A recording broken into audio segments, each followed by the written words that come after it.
David, thank you. CNN's David Edsor in Washington.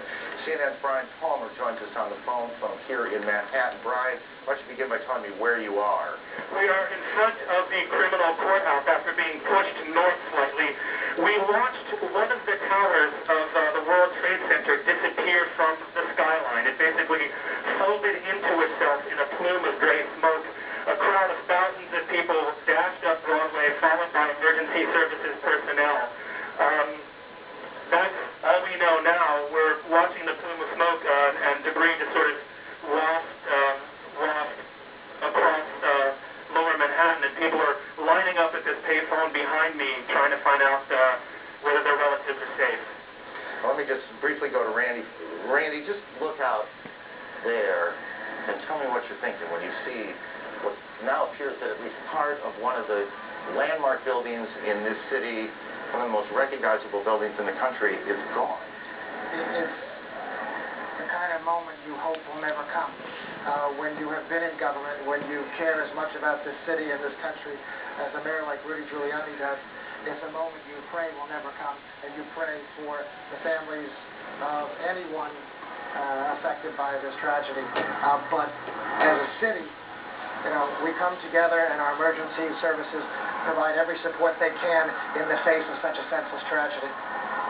It is an unbelievable scene. Incredible.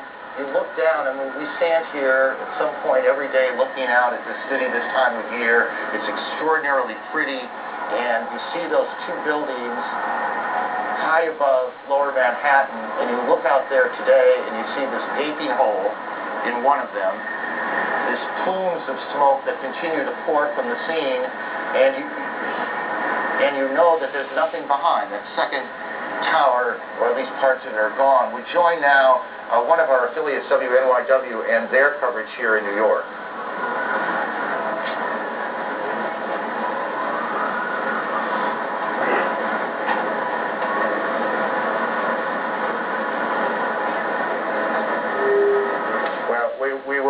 We'll try and make that connection again in two cities now, and there are a lot of pieces of information floating around. We need to try and button up some of this. We had a report earlier that we believe we could tell you is not correct, that there was an explosion at the Capitol. There was none, as we now believe. There was no explosion at the Capitol. Air travel routed to Canada has been international flights going into the United States or into Canada, guys.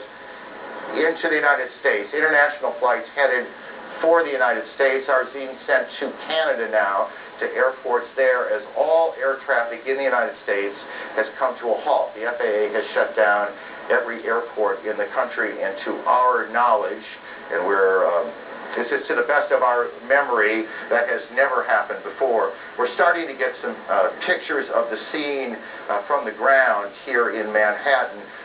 Again, this all started about almost an hour and a half ago, I guess, a little more than that.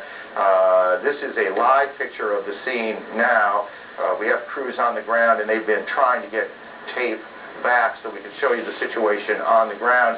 As you can imagine, literally, thousands of police, fire, rescue officials have converged on the scene. There are, and we don't know how many, injured to be tended to be taken to hospitals, and we continue to check hospitals to find out how many, the extent of injuries. We do not yet know how many fatalities. I've never heard of that out before either, but there is the scene. This is tape now from WABC here in New York. Their crew shot this picture. As you see, fire trucks and firefighters, rescue personnel at the Trade Center about 30 blocks from where we are right now. And you can see these huge columns of smoke coming off of the front tower and then a bit from the back. As you see, again, the crews working their way towards the tower themselves. It was 1993 that I suspect many of these same firefighters converged on these very same towers after the bombing in the garage level help me with this, but I'm pretty sure it was in the garage when a Ryder truck came in and blew up in the garage. I'm not sure it was a Ryder truck, but a truck came in and blew up in the garage, and that was in 1993. Then we heard a big bang, and then we saw smoke coming out, and everybody started running out, and we saw the plane on the other side of the building, and there was smoke everywhere. People are jumping out the windows. Over there, they're jumping out the windows, I guess because they're trying to save themselves. I don't know. And I don't know, everybody just doesn't know where to go. They won't let, everything is blocked off. You can't even, they're telling us to get out, but there's nowhere to go. And then I heard that another plane hit, and if you go over by there, you can see the people jumping out the window. They're jumping out the window right now. Oh my God. That is one of the witnesses to these extraordinary events this morning here in New York. Again, and I know that for many of you, you've heard this a lot, but I think it's important as people join us as they do in moments like this. They are coming in all the time, that there have been attacks in 2 American cities, New York and in Washington. The trade centers here in New York have been hit by airplanes. In Washington, there is a large fire at the Pentagon. The Pentagon has been evacuated. And there's, you can see, perhaps the second tower, the front tower, the top portion of which is collapsing. Good Lord.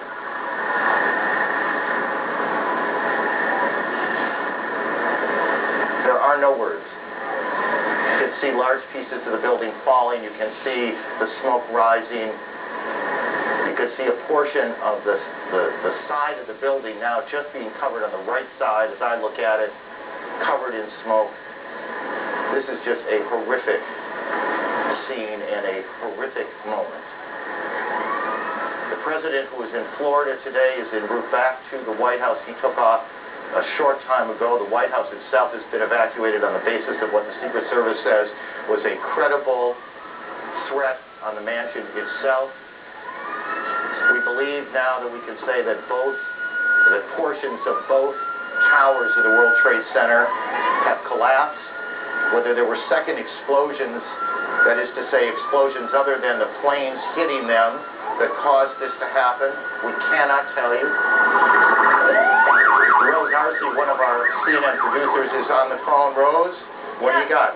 I'm about a block away, and there were several people that were hanging out the windows right below where the plane crashed, when suddenly you saw the top of the building start to shake, and people began leaping from the windows. In the north side of the building, you saw 2 people at first plummet, and then a third one, and then the entire top of the building just blew up, and splinters of debris are falling on the street.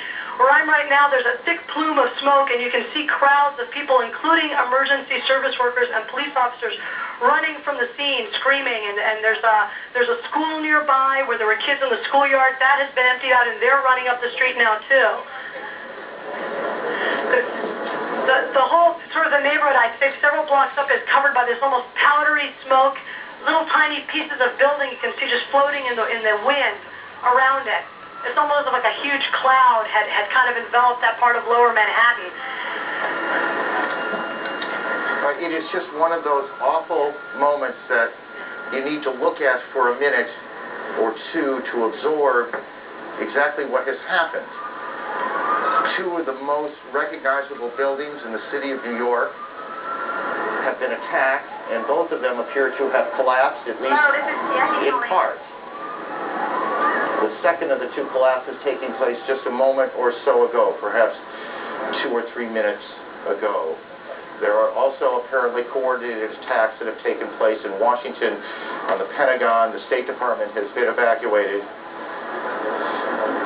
Just a few moments ago, as we said, and perhaps 20 minutes after the first tower collapsed, we turned around and saw what looked like sparks falling, and then the top part of tower number 1 collapsing. These are shots from the ground of that scene. There have been frantic efforts to get people out of the tower. Now this is tape, and you can see now whether that was an explosion or exactly what happened that caused that second tower to collapse. We cannot tell you. CNN's Kelly Wallace is on the phone with us. Kelly, Where are you? What can you tell us?